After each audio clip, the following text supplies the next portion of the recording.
Hello நண்பர்களே, ஏமாற்றப்பட்டதும் வழிகள்.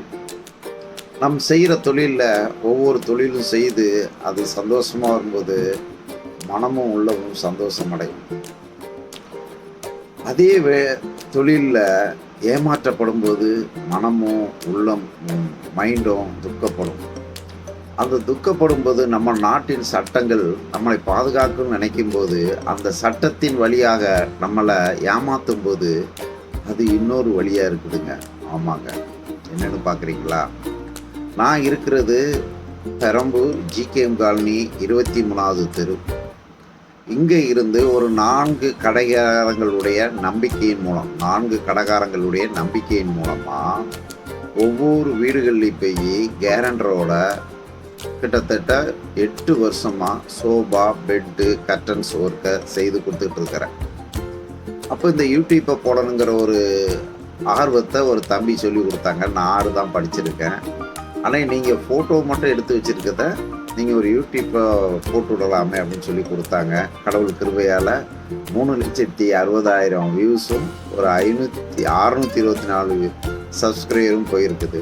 இது அப்புறம் இருக்கட்டுங்க. இப்படி தாங்க மணலி ஏரியாவுக்கு ஒரு நண்பர் மூலம் சொல்லப்பட்டு 4 அட்ரஸ் கொடுத்தாங்க. அதில் 3 பேருடைய ஒர்க்கு நல்லா இருக்குன்னு சொல்லி அவங்களே பேட்டி கொடுத்து வீடியோவே போட்டிருக்கேன். 4வது ஒர்க்கு இப்போ பேட்டி கொடுக்குறேன். நான் நம்பி ஏமாற்றப்பட்டது. ஆமாங்க, மணலி ஏரியாவுக்கு நான் சோபா சர்வீஸ் போனேன். எல்லா கஸ்டமரை போல் அட்டன் பண்ணேன். எல்லா கஸ்டமரை போல் பேசினாங்க. அதில் சில கஸ்டமர்ஸ் நம்ம ரேட் அதிகமாக சொல்லுவோம், குறைச்சி கொடுங்கிற ஒரு மைண்ட் செட்டப்பில் பேசுவாங்க. அது வெளியில் ஒரு விலை கம்மியாக இருந்தாலும் இன்னும் குறைச்சி வாங்கலாமாங்கிறது எல்லா மனிதனுடைய ஒரு எண்ணங்கள். அந்த மாதிரி தான் அந்த குடும்பமும் பேசிக்கிட்டே இருந்துச்சு. அப்புறம் அவங்களுக்கு 7,750 ரூபா ரேட் பேசி 4,500 அட்வான்ஸ் அடிச்சு 2 டேஸாக அந்த சோபாவை அங்கே ஒர்க் பண்ணேன். ஆக்சுவலி அது எனக்கு ஒரு நாளில் முடிகிறது.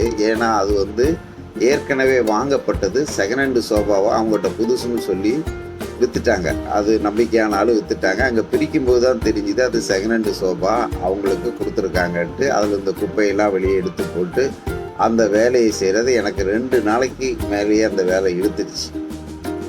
எல்லா வேலையும் அவங்க முன்னாடியே காமிச்சு செய்கிற இந்த மாதிரி இருக்குது, ரெடிமேடு சோபானா எப்படி வரும், புது சோபா எப்படி இருக்கும், அதில் ஏமாற்றப்படுறது எப்படி, எல்லாத்தையும் சொன்னாலும் அவங்க தேவையில்லாத கம்ப்ளைண்ட்களை சொல்லிக்கிட்டே இருந்தாங்க. உதாரணத்துக்கு ஒரு சோபாவில் கீழ்ப்பாட்டம் மேல்பாட்டம் இருக்குன்னா நான் கீழ்ப்பாட்டத்தில் ஒர்க் பண்ணும்போது ஏன்ப்பா இங்கே வேலை செய்யலைன்னு மேல்பாட்டத்தை காமிக்கிறாங்க.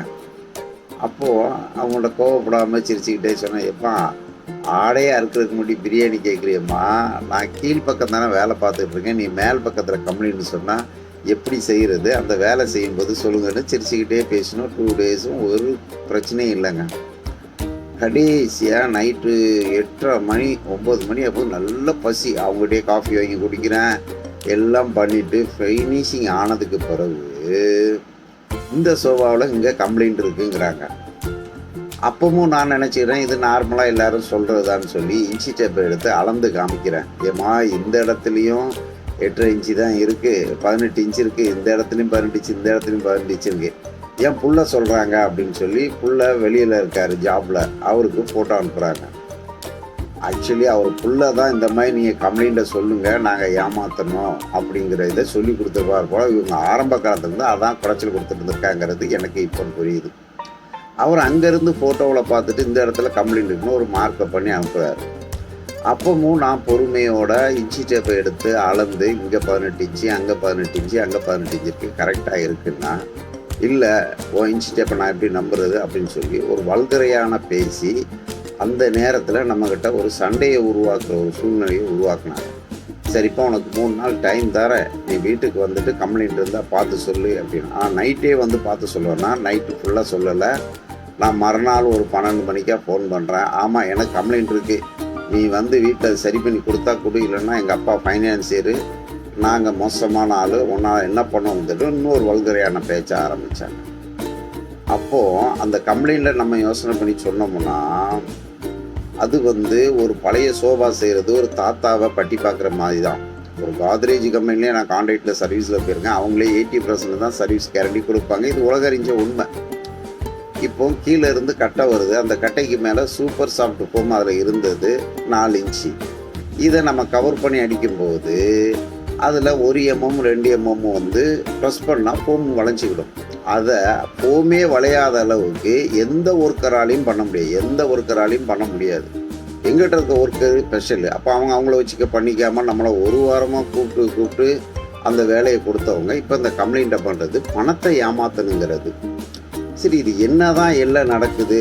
பொதுவாக இந்த மாதிரி சிறு தொழிலை ஏமாற்றும் போது கடவுள் பார்த்துக்குவாருன்னு எல்லாரும் போயிடுவாங்க. என்னை பொறுத்தளவு கடவுளும் பார்த்துக்குவார். அதனுடைய எல்லை என்னன்னு தெரிஞ்சுக்கிடணும் அப்படிங்கிறக்காக நேராக வீட்டுக்கு வந்துட்டு 100க்கு ஃபோன் பண்ணேன். 100லேருந்து நல்லா ரெஸ்பான்சிபிலிட்டி கொடுத்தாங்க. அவங்க உடனே கொளத்தூர் ஸ்டேஷன் கொடுத்தாங்க. இங்கே பாருங்கள் ஒரு அதிசயம், கொளத்தூர் ஸ்டேஷன் வந்து கால் பண்ணவங்க இந்த விவரத்தை சொன்ன உடனே எல்லாத்தையும் கேட்டு, சார் இது மணலி இப்போ என்ட்ரில் நடந்த பிரச்சனை, நீங்கள் மணலி ஸ்டேஷனில் போய் கம்ப்ளைண்ட் கொடுங்கன்னாங்க. சார் இது வந்து நான் மணலி ஏரியாவில் செல்ஃபோனை தொலைச்சிட்டு வந்து உங்கள்கிட்ட சொல்லலை. ஸோ இது வந்து அடிதடி பிரச்சனை ஆகிற மாதிரி இருக்குது, தப்பிச்சு வந்து சொல்கிறேன். பொதுவாகவே ஸ்டேஷன்னாலே அடிச்சுக்கிட்டு போனால் தான் பிரச்சனை எடுப்பாங்களே தவிர அடிக்கிறதுக்கு முன்னாடியே பிரச்சனையை வந்து சொன்னால் எடுத்துக்கிற மனப்பக்குவம் அவங்கள்ட்ட இல்லை. ஏன்னா அது அவங்களுக்கு நெசசரி ஒர்க்காக இருக்கும் போல். அதுக்கப்புறம் எவ்வளோ சொன்ன போது அவர் என்ன சொன்னார், சரிங்க நீங்கள் ஸ்டேஷனுக்கு வாங்கன்ட்டார். நாங்கள் ஸ்டேஷனில் போய் கிட்டத்தட்ட ஒரு 3/4 மணி நேரம் காத்திருந்ததுக்குள்ள சொல்கிறாங்க, சரி எங்கள் லிமிட்டு இல்லை, நீங்கள் பெரவலூருக்கு போங்க. ஏன்னா பெரவலூரும் கொளத்தூர் எங்கள் வீடு கொஞ்சம் தூரம் தான். அதுக்கு நம்ம அந்த அதிகாரியே சொல்லியிருக்கலாமே. சரி இந்த இடத்துல நியாயம் கேட்கக்கூடாதுன்ட்டு மறுநாள் நேரே பெரவலூர் ஸ்டேஷனுக்கு போனால் அந்த அம்மா சொல்கிறாங்க, அவங்களும் மணலிக்கே போங்க அப்படின்னாங்க. இந்த மாதிரிங்க எனக்கு வயசு 59 ஆயிட்டு, அவன் லோக்கல் ஏரியாவை இருக்கிறான். நான் இங்கேருந்து போய் ஸ்டேஷனை பார்த்து திரும்பி வர்றதுக்கு இன்றைக்கி இருக்க பேப்பர் நியூஸுக்கு இதுக்கு வந்து சாத்தியம் கிடையாது. அதனால தான் ப்ராப்பராக 100க்கு நான் ஃபோன் பண்ணி உங்கள்கிட்ட வந்திருக்குன்னு எவ்வளோ எடுத்து போராட்டத்துக்கு பிறகு சரி நான் விசாரிக்கிறேன்னு சொல்லி ஃபோனை போட்டு அவன் சொல்லுறான், எங்கள் அம்மாவா வாடி போடின்னு திட்டினான். அவங்க அம்மாவனா வாடி போடின்னு திட்டினானா, என் ஒய்ஃபு அட்வொகேட்டு, அதனால் நான் கோர்ட்டில் பார்த்துக்கிடுதேன் அப்படின்னு சொல்கிறான். அவன் ஒய்ஃபு அட்வொகேட்டா, அதனால் கோர்ட்டில் பார்த்துக்கலாம். எனக்கு தர வேண்டியது 3000 ப்ளஸ் 3250 ரூபா. இந்த 3250 ரூபாய்க்கு நான் கோர்ட்டில் போய் ஒரு வட்டிக்கு வச்சு போராடி சேல் பண்ணுறதுக்கு உலகம் அறியாத ஆளில் வீம்புக்காரங்க செய்வாங்க. நம்மளுக்கு அது தேவையில்லை. உங்களால் முடிஞ்சது செய்யணும்னு ஸ்டேஷன்டே சொல்லிட்டாங்க. இப்போது நான் மெயில் கம்ப்ளைண்ட்டும் போட்டிருக்கேன். அடுத்தபடியாக கமிஷனர் ஆஃபீஸுக்கும் போய் ஒரு கம்ப்ளைண்ட் கொடுக்கலான்னு இருக்கிறேன். இது எதுக்காக கொடுக்குறேன்னா 3000 ரூபா அன்றைக்கி ஒரு மெடிக்கல் செலவு ஆனாலும் கூட ஒன்றும் பண்ண முடியாது.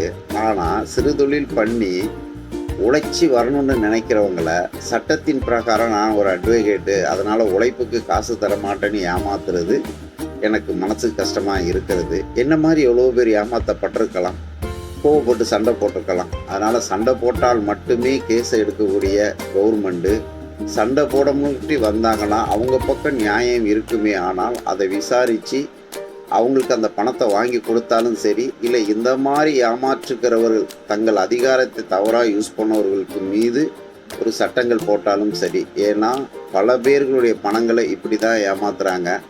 அதில் நான் ஏமாற்றப்பட்டேன். இருந்தாலும் இதை கவர்மெண்ட்டுக்கு நான் தெரியப்படுத்துகிறேன். இது வந்து நான் ஒரு பேராசையில் வட்டிக்கு ஆசைப்பட்டு கொடுக்கல, ஒரு பேராசையில் வேறு எதுக்கோ நான் ஆசைப்பட்டு கொடுக்கல. நான் வேலை செய்த கூலி, அது எனக்கு ஒரு சட்டத்துக்கு 250 ரூபான்னா நான் கூலிக்கு வேலைக்கு போனால் எனக்கு 40 ரூபா தான் கிடைக்காது, எனக்கே தெரியும். நான் சட்டு 250 ரூபாங்கும்போது 225 ரூபாய்க்கு அவங்க வீட்டில் போய் 2 நாள் நான் கஷ்டப்பட்டு வேலை பார்த்துருக்கேன். அந்த கூலி காசு கிடைச்சா தானே எனக்குள்ள ஒரு சந்தோஷம் கிடைக்கும். அந்த வேலை முடிஞ்ச அப்புறம் நான் அட்வொகேட்டு, நான் ஊர் ரவுடி, உன்னால் பணம் தர முடியாது அப்படின்னா ஒரு போலீஸ் ஸ்டேஷனிலே வாங்க முடியாத சூழ்நிலையில் சட்டங்களும் இருக்குமே. ஆனால் ஒரு பாதுகாப்பற்ற சூழ்நிலை இருக்கிறதுனால கவர்மெண்ட்டு கேட்கும்படி தாழ்மையோடு கேட்டுக்குவேன். நன்றி, வணக்கம்.